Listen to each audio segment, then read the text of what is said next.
Cara kita bicara pada diri sendiri akan menentukan pikiran kita. Pikiran kita akan menentukan perasaan kita.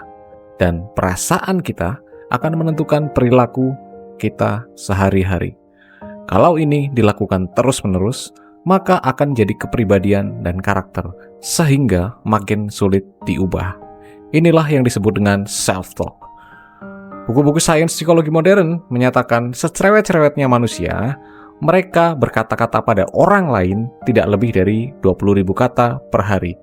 Namun, berbicara dengan diri sendiri atau self-talk itu lebih dari 60.000 kata per hari. Apa artinya? Bahwa self-talk yang kita lakukan itu 3 kali lebih banyak dari kebiasaan kita saat kita bicara keluar. Dan ini menentukan hari yang kita jalani. Kalau kita sering mengatakan hal negatif pada diri kita, maka dijamin hari-hari kita juga akan terasa buruk. Sebaliknya, kalau self-talk kita positif, hari-hari kita juga akan jadi lebih ringan. Contoh sederhananya gini deh, kamu punya pasangan, hubungan kalian udah lama, pasanganmu udah banyak janji ke kamu, tapi entah gimana ceritanya hubungan kalian harus berakhir.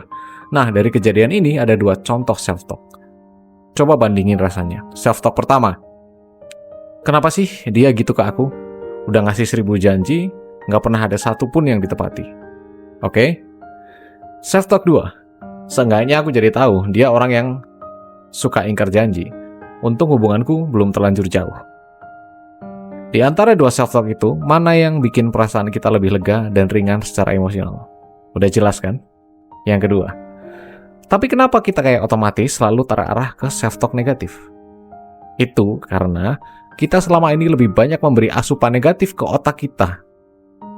Nonton berita kecelakaan, julitin orang, semua hal negatif yang ada di sekitaran kita, kita masukin ke otak kita.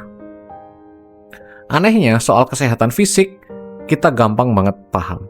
Kalau kita masukin sampah ke tubuh tiap hari, nggak lain dan nggak bukan, hanya akan ada penyakit di tubuh kita. Tapi kalau soal otak, kenapa kita lebih suka ngasih asupan negatif?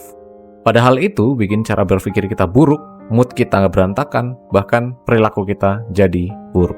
So, perbaiki self-talkmu mulai sekarang.